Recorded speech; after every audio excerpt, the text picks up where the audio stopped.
এখন আমি তোমাদের বোঝাবো পথ চলতি বলে যে গদ্যটা ফার্স্ট ইউনিটে ছিল, ওটা শেষ হয়নি, শেষ করতে হবে, কারণ ওটা অ্যানুয়াল পরীক্ষাতেও আসবে, ইম্পর্টেন্ট আছে, যে ইউনিটই হোক আসবে।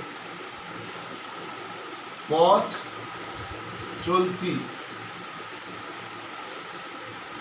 গদ্যের নাম পথ চলতি, লিখেছেন সুনীতি কুমার চট্টোপাধ্যায়। তোমরা গদ্য বই খুললেই পেয়ে যাবে। এখন পথ চলতি মানেটা কি আগে জানতে হবে। পথ চলতি মানে হলো চলতি পথে, অর্থাৎ পথে চলতে চলতে। সুনীতি কুমার চট্টোপাধ্যায়কে আমরা বলি ভাষা বিজ্ঞানী, বাংলা ভাষাতত্ত্বের জনক। আমাদের বাংলা ভাষা তত্ত্ব, যেটাকে আমরা লিঙ্গুইস্টিক বলি, তার একটা পার্ট হচ্ছে কম্পারেটিভ লিটারেচার, তুলনামূলক ভাষাবিজ্ঞান। সেইখানে আমরা দেখব যে শুধু ভারতে নয়, পাশ্চাত্য সাহিত্যে জার্মান থেকে আরম্ভ করে ইংল্যান্ড প্রভৃতি দেশে এর চর্চা হয়, এবং বাংলা ভাষার এই দিকটা বিশেষ গুরুত্বপূর্ণ। সেই ভাষাতত্ত্বের বিভিন্ন বই তিনি লিখেছেন, বিভিন্ন গ্রন্থ তিনি সম্পাদনা করেছেন। তাই যেমন the origin and development of the Bengal language, এটা তার বিখ্যাত উল্লেখযোগ্য গ্রন্থ। তো এই সুনীতি কুমার চট্টোপাধ্যায়ের পরিচয় তোমরা নোটস বইয়ে বা টেক্সট বইয়ে লেখক পরিচিতি পাবে, সেখানে যাচ্ছি না আমরা ভিডিওতে। আমরা বিষয়ে চলে আসবো যে পথ চলতি ব্যাপারটা কি। পথ চলতি মানে চলতি পথে বা চলতে চলতে আগেই বললাম। সেই প্রসঙ্গে আমরা দেখব যে এই গদ্যে কি বলা হয়েছে। এই গদ্যে পথ চলতি সম্পর্কে লেখক আমাদের কি অভিজ্ঞতার কথা জানালেন, সেই সব সম্পর্কে তথ্য দেবো, এবং গোটা গদ্যটা আগে সুন্দর করে বুঝিয়ে নেব। হ্যাঁ, এটা মন দিয়ে শোনো, মন দিয়ে বোঝো, তাহলেই হবে। ব্যাপারটা খুব সম্ভবত 1928 সালের শীতকালে ঘটেছিল। 1928 সাল, শীতকাল, একদম নিখুঁত। এটি গদ্য বলা হয়েছে তোমাদের এখানে ঠিকই, কিন্তু এটা আদতে গদ্য নয়, এটি একটি প্রবন্ধ। প্রবন্ধ কাকে বলে সেই প্রসঙ্গে আগে আমরা আলোচনা করেছি। প্রকৃষ্ট রূপে বন্ধন আছে যার, তাকে প্রবন্ধ বলে। প্রবন্ধ তিনটে পার্ট, একটা হচ্ছে সাহিত্যিক প্রবন্ধ, একটা হচ্ছে বস্তুনিষ্ঠ প্রবন্ধ, আর একটা ব্যক্তিগত প্রবন্ধ। সাহিত্যিক প্রবন্ধ রামায়ণ বা মহাভারত কেন্দ্রিক হয়। বস্তুনিষ্ঠ প্রবন্ধের ক্ষেত্রে কোনো বিষয় বা বস্তু প্রাধান্য পায়। আর ব্যক্তিগত প্রবন্ধ দুটো পার্টে হয়, একটা জীবনীমূলক, একটা আত্মজীবনীমূলক। তো এইখানে আমরা দেখব এটা মোটামুটি একটি ওই বস্তুনিষ্ঠ প্রবন্ধের মধ্যে ধরা যায়, কারণ এখানে একটা বিশেষ সময় কালের প্রেক্ষাপটে লেখক তার যাত্রাপথের অভিজ্ঞতা কথকের ভূমিকায় বর্ণনা করছেন সুন্দর ভঙ্গিমায়। ব্যাপারটা খুব সম্ভবত 1928 সাল শীতকালে ঘটেছিল। বছর আর তারিখটা ঠিক মতন মনে পড়ছে না। শ্বশুরালয় গয়া থেকে ফিরছি, দেহরাদুন এক্সপ্রেস ধরবো, সঙ্গে একখানি মধ্যম শ্রেণীর রিটার্ন টিকিটের ফিরতি অংশ আছে। অর্থাৎ আমরা যেটাকে বলি দেরাদুন এক্সপ্রেস, উনি বললেন দেহরাদুন এক্সপ্রেস। সেই ট্রেনে চেপে তিনি 1928 সালের শীতকালে, তিনি বলছেন খুব সম্ভবত মনে পড়ছে না, তবে মোটামুটি এইটা তার শ্বশুর বাড়ি গয়া থেকে তিনি ফিরছিলেন। কোথায় ফিরছিলেন? কলকাতায় ফিরছিলেন। মধ্যম শ্রেণীর রিটার্ন টিকিট এর একটা পার্ট তার কাছে ছিল। স্টেশনে পৌঁছে দেখলুম ট্রেন যথাকালে এলো, কিন্তু কেন জানি না গাড়িতে সেদিন অসম্ভব ভিড় দেখলুম। প্রথম শ্রেণীর কোনো কামরায় তো ঢুকতেই পারা যায় না। দ্বিতীয় শ্রেণীর গাড়িগুলো তো লোকে মেঝেতে বিছানা করে নিয়ে কোথাও বা বসে দাঁড়িয়ে যাচ্ছে। সমস্ত ট্রেনটা একবার ঘুরে দেখবার মতলবে ইঞ্জিনের দিকে চলেছি, এমন সময় দেখি একটা বড় তৃতীয় শ্রেণীর বগির কাছে একেবারে লোকের ভিড় নেই। গিয়ে দেখি এই বিরাট গাড়িখানি গুটিগত কাবুলিওয়ালার দখলে। কেউ সেখানে গেলে বা জানালা দিয়ে উঁকি মারলে হুঙ্কার ছাড়ছে, ये गाड़ी तुम्हारा वास्ते नहीं जो तुम उधर। জবরদস্ত চেহারার কাবুলিওয়ালারা এই হুঙ্কার দ্বারা লোক ঠেকিয়ে রাখছে। রেলের কর্মচারী বা পুলিশ এর সীমানাতেও ঘেঁষছে না। দ্বিতীয় যে অধ্যায়, সেখানে আমরা দেখছি যে লেখক স্টেশনে পৌঁছালেন, গয়া স্টেশনে, কলকাতায় ফিরবেন বলে শ্বশুর বাড়ি থেকে নিজের বাড়িতে। তো সেখানে পৌঁছে দেখলেন যে ট্রেন ঠিক সময় এলো, কিন্তু গাড়িতে প্রচুর ভিড়। অন্ধ করেছেন, গাড়িতে প্রচুর ভিড়। তাই প্রথম শ্রেণীর কামরায় তিনি ঢুকতেই পারলেন না, দ্বিতীয় শ্রেণীর কামরাতেও প্রচুর লোক, তৃতীয় শ্রেণীর দেখলেন তুলনামূলকভাবে ভিড় নেই। কয়েকজন কাবুলিওয়ালার দখলে সেটি রয়েছে। একটা সময় ছিল আমাদের কাবুল, আফগানিস্তান থেকে প্রচুর লোক আসতো।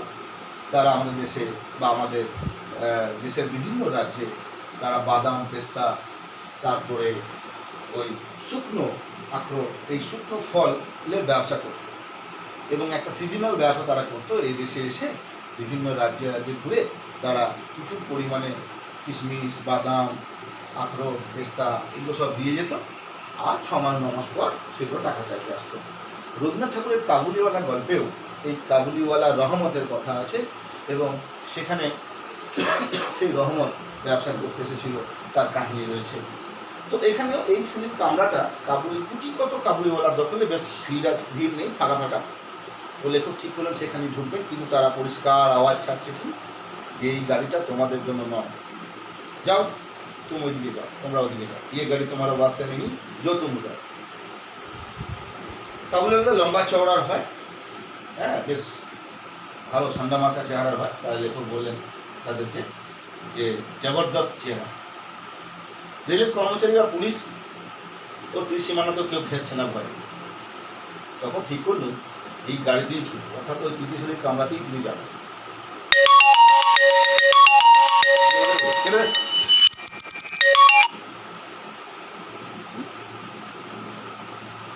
হ্যাঁ, গাড়ি ঢুকবো আর ওখানেই জায়গা করে নেব।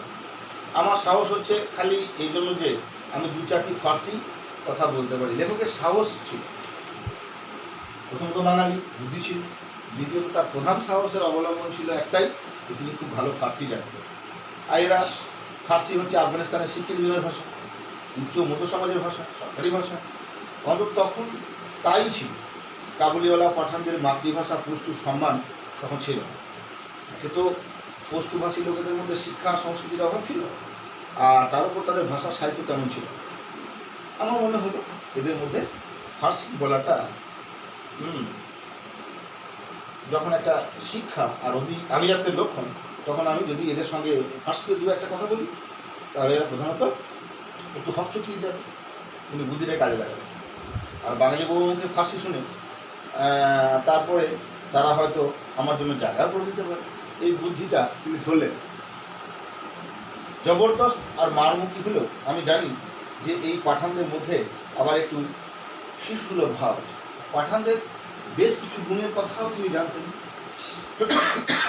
এর জন্য লেখাপড়া দরকার, চর্চাও তিনি করেছিলেন। পাঠানরা যেমন সাহসী, সান্ডামার্কা, পরিশ্রমী, মারকুড়ে, তেমনি আবার তারা শিশুসুলভ, তাদের মধ্যে আচরণ আছে, এটা তিনি জানেন। আর তারা খুব বেশি ফার্সি ভাষা জানতেন, কারণ উচ্চশিক্ষিত লোকেরা ফার্সি ভাষাটা জানে, আর অল্প শিক্ষিত লোকেরা ফার্সি তাদের কাছে কেউ বললে তারা খুব আপ্যায়নের সঙ্গে গ্রহণ করে এবং মজাদারভাবে নিয়ে নেয়, ফটো থেকে কদর দেয়। এই কথাগুলো মাথায় রেখে তিনি সেখানে গেলেন। সোজা গিয়ে গাড়ির হাতল ধরে, দরজাটা আধ খোলা ছিল, হ্যাঁ, আরও টেনে খুলে ভেতরে ঢুকতে যাবেন, এমন সময় কী হলো, 5-6 গুরুগম্ভীর স্বরে হুঙ্কার দিয়ে হলো, किधर आते हो? ये करे तुम लोगों के वास्ते नहीं, सिर्फ हम पठान लोग उसमें जाते हैं। আমি এর জবাব দিলাম ফার্সিতে, মোরা জকহ বিদেহ বরাবে সির্ফ রফ আদমি। উনি আর পস্তু ভাষায় গেলেনই না, ফার্সি ভাষা উত্তর দিতেন। অর্থাৎ আমাকে জায়গা দাও খালি একজন মানুষের জন্য। যা অনুমান করেছিলাম ওরা একটু যেন হতভম্ব হয়ে গেল, একটু যেটা ভেবেছিলেন যে আমি ফার্সি বলবো হতভম্ব হয়ে যাবে, তাই হলো।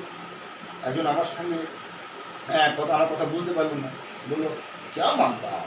আমি আবার ফার্সিতে বললাম, ফার্সি নামি দাঁড়ি, ফার্সি নামি বই, অর্থাৎ ফার্সি জানো না, ফার্সি বলতে পারো না। খুব সম্ভব এদের মধ্যে ফার্সি জানার লোক ছিল। তখন আমি নিজের গলাটা চড়িয়ে একটু বেশ উপহাসের সঙ্গে তাচ্ছিলের ভাব দেখিয়ে বললাম, অজচি তর্ক ই আফগানিস্তান মি আদমি কি দর জবানি ফার্সি গুফত গুরদানে তফাতি সুমানিস্ট। উনি ওনার প্রথমেই বলেছেন ফার্সি ভাষায় ভালো দখল ছিল, উনি বিখ্যাত ভাষাতত্ত্ব। জার্মান, ফার্সি, আরবি ওনার ভুলে খাওয়া ছিল, ইংরেজি তো পড়ে। তো এই কথাটা বলার পর যে আফগানিস্তানের কোন অঞ্চল থেকে আসছো, যে ফার্সিতে কথা বলতে পারো না, এরকম একটা অবজ্ঞার ছলে তিনি শুনে দিন। ফার্সিতে কথা বলা ক্ষমতা বলে দেয়। যখন তারা মুখ চাওয়াচাই করছে, তখন গাড়ির ভিতর থেকে একটা ছোকরা বললে, ম্যা ফাওয়াসি মি দমন ঠিক খাই, অর্থাৎ আমি ফার্সি জানি, কি চাও? আমি উত্তর দিলাম, মন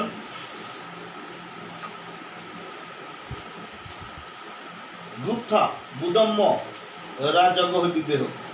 আমি তো বললুম আমাকে জায়গা দাও। তখন সে জিজ্ঞাসা করলো, উপজা আমি বেরোবি, অর্থাৎ কোথায় যাবে? জবাব দিলাম, 10 শহর কলকাতা বেরোব, কলকাতা শহরে যাবে। তখন পরস্পরে মুখ চাওয়াচি করতে লাগলো। উনি যা ভেবেছিলেন তাই হলো। ইশারা দলের অনুমতি পেয়ে ফার্সি বলিয়ে ছোকরাটি বললে, বেলে আন্দার বিও, আচ্ছা ভিতরে এসো। আমি ভিতরে ঢুকতেই সেই বিরাট বগির একটা পুরো বেঞ্চি এরা খালি করে আমাকে ছিল। তার সঙ্গে একটুখানি সমূহ করার ভাবও ছিল, যেন এক মস্ত আলেম এসেছে। এর মধ্যে বাড়ি ছিল। আলেম শব্দের অর্থটা একটু আগে আমরা বললাম, মানে পাণ্ডিত্য বা সব কিছু জানার ভাব। আমাকে দেখেই বুঝে নিল, কাজেই আমাকে তারা জায়গা করে নিল। হ্যাঁ, একটা বড় বগি, মানে বগির মধ্যে একটা বিরাট জায়গা, তার পুরো বেঞ্চই আমাকে ছেড়ে দিল। আমাকে আবার সমীহ মানে শ্রদ্ধাও করতে লাগলো। তো এরপর গাড়ি ছেড়ে দিল, কিন্তু গুরু বলে রক্ষা পেল, বুঝতে পারা গেল এটা সবাই হচ্ছে উত্তর পশ্চিম সীমান্ত, অর্থাৎ পাঠান ট্রাইবাল এরিয়া, অর্থাৎ ইংরেজির অধিষ্ঠত্ব পাঠান উপজাতি অঞ্চলের লোক। খাস কাবুলির মতো সাধারণত এরা ফার্সি জানে। এটা আমার পক্ষে ভারী সুবিধা আর স্বস্তির কথা হলো, কারণ এদের সঙ্গে বাকি যা আলাপ হলো প্রায় সবই হিন্দুস্তানিতে আর বাংলা। দু একজন মাঝে মাঝে এক আধ লবজ ফার্সি বললে বটে, কিন্তু এদের বিদ্যে বেশি দূর এগুলো, এদের বেশি বিদ্যাপতির অধিকারী নয়, সেদিকটি প্রমাণ পাওয়া গেল। অর্থাৎ দেখুন যেটি চেয়েছিলেন সেটি হলো।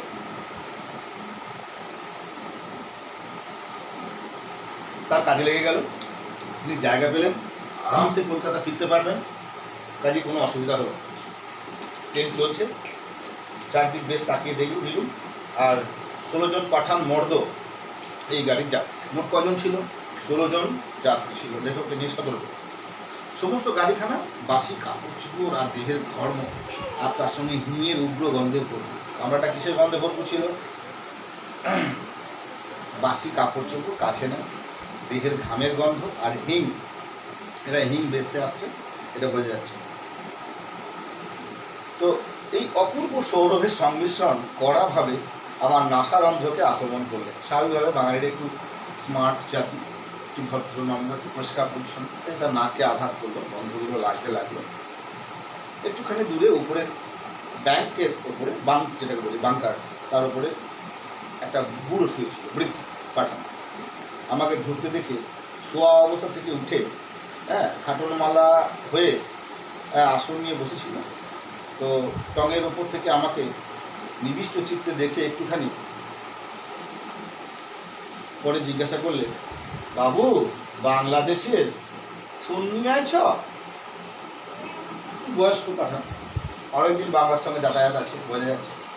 লেখক যখন গল্পটি লিখছেন তোমরা সালটা শুনেছ নিশ্চয়ই, 10 সাল 1928 সাল। তখন অবিভক্ত ভারতবর্ষ, অর্থাৎ বাংলাদেশ, পাকিস্তান কেউ ভাগ হয়নি। মায়ানমার, আফগানিস্তান আমাদের দেশের মধ্যেই রয়েছে, অবিভক্ত বিরাট এক ভারতবর্ষ। তো সেই সময়কার কথা। আর বাংলাদেশ, পশ্চিমবঙ্গ, বাংলা ভাগ হয়। তাই বললো, বাবু তুমি কি বাংলাদেশ থেকে আসছো, এসেছ? আমি জিজ্ঞাসা করলাম, আগা সাহেব তোমার ব্যবসা কোথায়, বাংলাদেশে তোমার ডেরা কোথায়? বৃদ্ধ পাঠানটি বললেন, পড়ুয়াখালী। বাবু দামি বলো হয়েছে, ধান ভালো হয়েছে। বুঝলুম আগা সাহেবের ব্যবসা হচ্ছে শীত বস্ত্র আর হিং বিক্রি করা। আগা সাহেব একজন বয়স্ক মানুষ, পাঠান বয়স্ক, তার ব্যবসা হলো শীতের বস্ত্র। শীতের বস্ত্র বলতে আমরা যেন বুঝি সোয়েটার, শাল, হাতে আদা সাতাশ পশমের জিনিস, আর হিং আমাদের বাংলায় এসে বেঁচে থাকে। আর চাষিদের টাকা ধার দেয়। বাংলার পল্লী অঞ্চলের বরিশালের পাটুয়াখালী বন্দরে তার কেন্দ্র। পরে তার সঙ্গে কথা বললাম, দেখলাম তিনি বেশ বরিশাল্লা ভাষা তার মাতৃভাষার মতোই বলতে পারেন। বরিশাল জেলার বাংলাদেশের বরিশালের ভাষাও তিনি ভালো বলতে পারেন। আবার কলকাতা ভাষা তার খুব একটা আয়ত্ত হয়নি। একজন পাঠান একটুখানি আরতি করে আমার বলল, बाबू तुमको डेरा मत अगर कोई पूछेगा तो कि तुम बंगाली पठानों की गाड़ी में बढ़ के कहाँ सोए करते हैं, तो हम लोग बोलेगा वो हमारा बाबू है, हमारा हिसाब लिखता है। और गौरव देखे खुशी हलो যাতে আমি সব গৌরবে এদের সঙ্গে চলতে পারি, এমনই যেন একজন হয়ে গেছে। তো আমার সঙ্গে সঙ্গে কলকাতার কাবুলি ব্যাংকের হিসেব নিকেশ কেরানি বা ম্যানেজার মর্যাদা। এরা তখন বললে আর কোনো বাঙালি যদি উঠতে চায় তখন তাদেরকে উঠতে দেবো না কিন্তু। আর আপনি উঠেছেন কেন এই প্রশ্ন যদি করে তখন তাদেরকে আমরা বলে দেবো যে ইনি আমাদের হিসেব করছেন, ইনি আমাদেরই লোক। হ্যাঁ, কাজে ইনি থাকবেন, অর্থাৎ ইনি কেরানি বা ম্যানেজার আমার, বাকি তোমরা কেউ উঠতে পারবে। আমি বললাম তোমরা কেউ খুশহাল খা খট্টকের গজল জানো? খুশহাল খা খট্টক হচ্ছেন কে? সম্রাট ঔরঙ্গজেবের সময়ের মানুষ। খুশহাল খা খট্টক যিনি খুব বড় একজন কবি ছিলেন, পশতু ভাষার কবি এবং অসাধারণ গজল গাইতেন। তাতে একটি পাঠান যে উপরে বাংকারে বসেছিলেন তিনি খুব খুশি হলেন আর উৎসাহিত হয়ে উঠলেন আর বললেন, খুশহাল খা খট্টকের গজল শুনবে? বাবু দেখছি তুমি আমাদের সব খবরই জানো, আমি তোমাকে শোনাচ্ছি। এই বলে সেই পাঠান কবি খুশহাল খা খট্টকের পশতু ভাষার রচিত গজল গান করলেন। ভাবের আতিশয্যের সঙ্গে কখনো কখনো কানে হাত দিয়ে, কখনো কখনো বুকে হাত দিয়ে গাজল যেভাবে গায়ে, তো কানের কলিগুলো তিনি গাইতে লাগলেন। তারপর ঢাকের বাদি থামলেই যেমন মিষ্টি লাগে তার গান সেদিন থামলে, অর্থাৎ গান ভালো হয়। ঢাকের বাদিকে আর ভালো লাগে, প্রচুর আওয়াজ। তো ঢাকের বাদি থামলে যেমন কান আরাম পায়, কিন্তু তার গান থামলে আমার কানটা আরাম পায়। তার মানে সেইভাবে গজলটা তিনি গাইতে পারেননি, তাকে ঢাকের বাদির সঙ্গে তুলনা করলেন লেখক। আমি তখন অতি সহজ আর সরলভাবে বিষয়ান্তরের অবতারণা করলাম। বৃহৎ খুব বহুবা, বেশ বেশ ধন্যবাদ, খুব ভালো হয়েছে এসব বললাম যেটা বলতে হয়। লেখক তাই বলে নেব।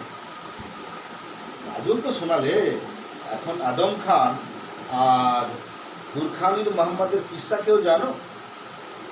এই আদম খান, দুরখানি মোহাম্মদ এদের ছোট ছোট ছোট গল্প নিত, কাহানি থাকতো তাদের, এবং যেগুলি খুব মজাদার। তার সঙ্গে সঙ্গে দুঃখের ঘটনাও থাকতো। তাতে পাঠানগড়ের একজন খুব উৎসাহ হলো, বলে কী বলছো বাবু, আদম খান দুরখানির কিস্সা শুনবে? কিন্তু দিল ভাঙা কাহিনী আমি তোমার কাছে শোনাচ্ছি। এই না বলে সে আবার তার পরপর, যদিও গুরুগম্ভীর কণ্ঠ, এই কিস্সা তো কতকটা গান করে আর কতকটা পাঠ করে যেতে লাগলেন। এইভাবে আমরা দেহরাদুন এক্সপ্রেসে সেই 3rd ক্লাস গাড়িখানিতে যেন এক প্রস্তুত সাহিত্য গোষ্ঠী বা সম্মেলন লাগিয়ে দিলাম। অর্থাৎ একদিকে গান, একদিকে কিস্সা, আর নিজেদের মধ্যে আলোচনা, একটা সাহিত্য সম্মেলন যেন হয়ে গেল মজাদার। একদিকে বাংলা, একদিকে পুষ্পু, একদিকে ফার্সি, একদিকে বিভিন্ন একটা 3-3টে ভাষা, 3-4টে ভাষার মধ্যে সমন্বয় তৈরি হলো। একটা আলোচনা করতে করতে করতে করতে টাইমটাও লেখক হয়ে পেরিয়ে গেল। এবং আমার সামনের বেঞ্চিতে 2 পাঠান সহযাত্রী নিজেদের ভাষায় আমার সম্বন্ধে আলোচনা করছে।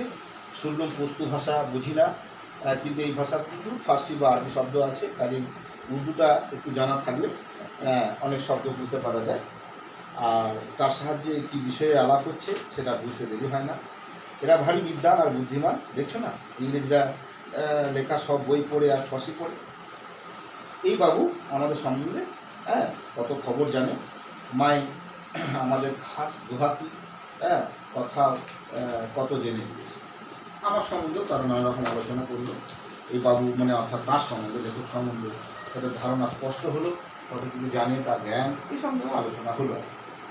তো পাঠান দেশের পাঠানদের মধ্যে একটা বাঙালি ভদ্রলোকের অভিজ্ঞতার কথা কোনো বাংলা মাসিক পত্রিকায় বোধ হয় প্রবর্তক বলে একটা পত্রিকায় অনেকদিন আগে পড়েছিল, সে কথা মনে হচ্ছে। তো এখানে একটা পত্রিকার কথা রয়েছে,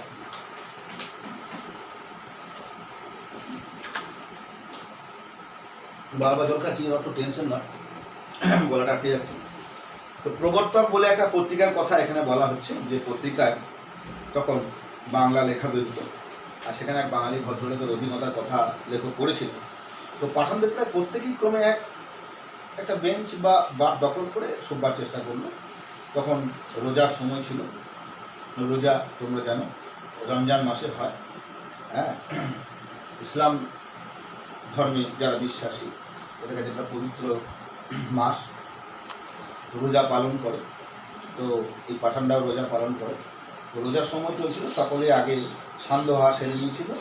সেই রাতে আমারও বেশ ভালো ঘুম হলো।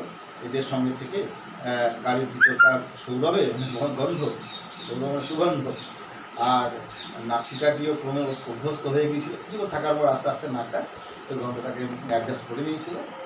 আর কাজেই সে রাতে ভালো ঘুম হলো লেখকের। আর এরাও রোজা করবে যেহেতু, হ্যাঁ, তাই রাতে খাবারটা সন্ধ্যেবেলায় খেয়ে নেয়। তারপরে তো জানো আর সারাদিন খেতে পায় না। এদের সঙ্গে থেকে সেগুলো তুমি দেখলেন নিজের চোখে। তারপরের দিন খুব ভোরে উঠে দেখি এদের মধ্যে কেউ কেউ উঠে নামাজ পড়ছে, আর সারাদিন রোজার উপোস করতে হবে বলে খুব ভোরে ভরপেট খেয়ে নিচ্ছে। বড় বড় পাঠান রোটা আর কাবাব রোজা করবে পরের দিনে। আর ভোরের নামাজকে আমরা কী বলি, কী বলি? ফজরের নামাজ। তো ভোরে নামাজ পড়ে নিচ্ছে অনেকে, আর রোজা করবে বলে ভোরবেলাতে খেয়ে নিচ্ছে। কী খাচ্ছে? রোটা আর কাবাব। পাটওয়ালির বৃদ্ধ আগা সাহেবের দেখি অনেক আগেই উঠে বসে তসবিহ বা মালা জপ করছেন। তসবিহ হচ্ছে জপমালা। আমাদের হিন্দুদের যেমন মালা জপ করে, তেমনি মুসলিম বা ইসলাম ধর্মের যারা সাচ্চা মুসলমান তারাও তসবিহ জপ করে, যেটাকে জপমালা বলে। নব্বদ ও নৌ তসমা ই হাসনা, অর্থাৎ আরবি ভাষায় ঈশ্বরের ৯৯টি পবিত্র ও সুন্দর নাম আছে। এই মালার এক একটি দানা গুনে গুনে গুনে গুনে আবদ্ধি করা হয়।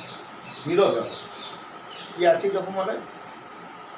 আরবি ভাষায় ঈশ্বরের ৯৯টি পবিত্র সুন্দর নাম আছে, আর সেটাই সেই জপমালায় গুনগুন করে তারা মনের মধ্যে নীরবে আবৃত্তি করে। আমার ঘুম ভাঙতে আর তার সঙ্গে চোখাচোখি হতে তিনি আমাকে সুখ শক্তিক প্রশ্ন শোধালেন, বাবু কাল রাতে একটু কাইত হইবার পারছিল, অর্থাৎ কাল রাতে একটু কাত হয়ে বা নির্ধারিত পেরেছিল, ভালো ঘুম হয়েছিল? এই প্রশ্নটি যে স্বাভাবিক, ভদ্রতাপূর্ণ তো সন্দেহ নেই। তুমি ভদ্রতা সুলভভাবে জিজ্ঞাসা করবেন, ঘুম হয়েছিল তো, ঠিকঠাক ছিল তো সব? ইতিমধ্যে আমার গাড়ি বোধ হয় আসানসোল এসে পড়েছে, আমাদের আসানসোল। আমি আগেই বলেছি এটি নিছক গল্প বা গদ্য নয়, এটি একটি প্রবন্ধ, লেখকের জীবন অভিজ্ঞতার প্রবন্ধ, বাস্তব ঘটনার বিবরণ তিনি আমাদের সামনে তুলে ধরলেন সুন্দর আকারে, যা আমরা আমাদের কাছে পরিবেশিত করলেন বা পরিবেশন করলেন, যা আমরা শুনে সেই সময়কার একটা প্রেক্ষাপট, 1928 সালের ইতিহাস, 1928 সালের সময়কার ঘটনা জানতে পারলাম। এইভাবে যথাকালে কলকাতা এসে পৌঁছলাম। আমি গাড়ির ভিতরের কথা চিন্তা করলে বলতে হবে বেশ ভালোই এলুম। আর ক্ষণিকের সহযাত্রী ভিন্ন জাতি বন্ধু কতগুলির সঙ্গে সুখও লাভ হলো। তাদের কারো সঙ্গে আর ভবিষ্যতে কখনো দেখা হবে না, অন্তত বোধ হয় এভাবে নয়। কিন্তু এই রাত্রির কথা আমি ভালোভাবেই আমার মনে আছে, রাত্রির কথা খুব ভালোভাবে আমার মনে আছে। আর মনে আছে বলেই লেখক স্মৃতিপটে সুন্দর করে আমাদের কাছে বলে দিতে পারলেন, যা তিনি সেই সময় বলেছিলেন। আজকে 2020 সালের 1928 সালের ঘটনা আমরা পড়তে পারলাম, এবং লেখকের অভিজ্ঞতা থেকে এবং জীবন্ত সত্য ঘটনা থেকে আমরা সেই সময়কার প্রেক্ষাপট জানতে পারলাম, যা আমাদের কাছেও একটা মূল্যবান সম্পদ হয়ে রইল। এই আছে প্রবন্ধের। হ্যাঁ, তো আমরা এই সঙ্গে একটু পড়া দাঁড়িয়ে নেব। তো তার আগে কটা ওয়ার্ডের মানে তসবি শব্দের অর্থ আমি বলে দিলাম, কটা এই ওয়ার্ডের মানে শুনে নাও, একটু ভালো লাগবে। তসবিহ শব্দের অর্থ হলো মুসলমানদের জপমালা। আর যেখানে 99টি পবিত্র নাম আছে ঈশ্বরের। আর পাঠানদের পস্তু ভাষা, মাতৃভাষা হচ্ছে পস্তু, মাতৃভাষা। খুশাল খা কঠোরকে কথা পেলাম, যিনি ঔরঙ্গজেবের সময়কার বিখ্যাত পস্তু কবি, পস্তু ভাষার কবি আর লেখকের একটি বিখ্যাত বই the origin and development of the Bengal language, এগুলো সব পাবে, এমসিকিউতেও আছে তোমাদের বই, আমি দাগ দিয়ে দেবো এখন পড়া, তখন পেয়ে যাবে। আর মোটামুটি এই লেখকের একটা আত্মজীবনী আছে, তার নাম জীবন পথ। তোমরা রবীন্দ্রনাথ ঠাকুরের আত্মজীবনী যেমন পড়েছো, খুব পরিচিত একটা জীবন সাথী, তেমনি এটি হলো জীবন পথ। এখানে কাবুলু মানে আমরা কত টিকা কয়েকটি জানতে পারবো। কাবুলিওয়ালা, পস্তু ভাষা, এগুলো আমরা করবো। উর্দু কি, নামাজ কি, এগুলো আমরা আস্তে আস্তে করে নেব। হ্যাঁ, এই এবার পড়াটা দাগ দিচ্ছি, পড়াটা দাগ নিয়ে নাও, পড়াটা বিজি করে নিন, দাগ দেওয়াটা। নোট বই বার করো, তোমাদের সকলের নোট বই আছে। হ্যাঁ, পাতা 69। হ্যাঁ, একের দাগেরগুলো সব, দুইয়ের দাগেরগুলো সব, মুখে বলছি তো, গ্রামারগুলো আমরা পড়ে করে নেবো এক জায়গায় লিস্ট করে। এখন নোটগুলো মুখস্থ করো, একের দাগের সব, দুইয়ের দাগের সব। সাতের দাগের কাবুলিওয়ালা, পস্তু, গজল, উর্দু আর নমাজ।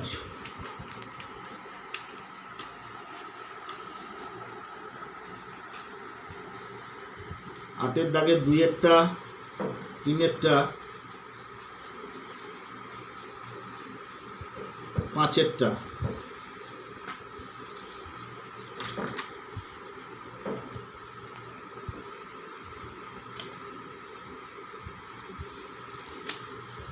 নয় দশমিক 4-এরটা 72 পাতায়। আর আমি এমসিকিউ দুটো সেট দিয়েছি, আজকে লিখিয়ে দিয়েছি, ওই দুটো করে নেবে। আর এখানে 73 পাতার নিচের দিকে দেখো বহু বিকল্প ভিত্তিক প্রশ্ন এমসিকিউ রয়েছে, 1 থেকে 10টি করে নেবে। অতি সংক্ষিপ্ত প্রশ্ন উত্তর রয়েছে 1 থেকে 7টি করে নেবে।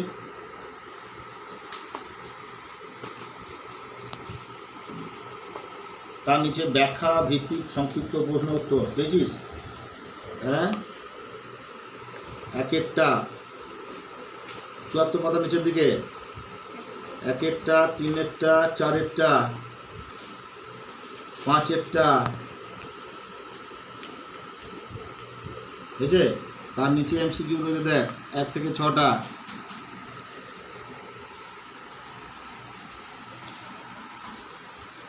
তার নিচে অতি সংক্ষিপ্ত প্রশ্ন রয়েছে দেখ 1, 2, 4, 5, অনেক প্রশ্ন আছে।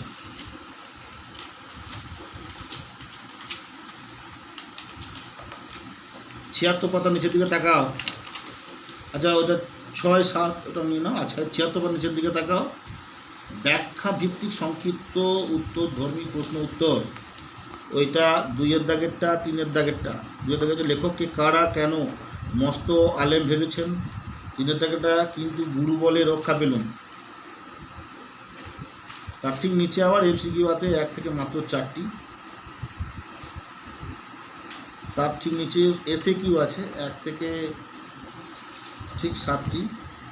76 পাতার নিচে আর 77 পাতার উপরের দিকে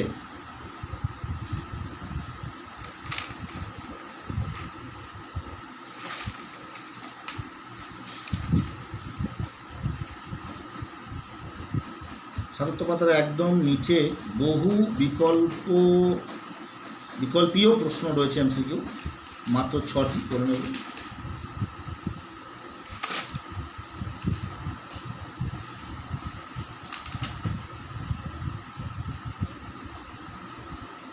সাতাত্তর পাতা শেষের দিকে অতি সংক্ষিপ্ত উত্তরধর্মী প্রশ্ন রয়েছে 1, 2 করে 9টি। এই পর্যন্ত করবে।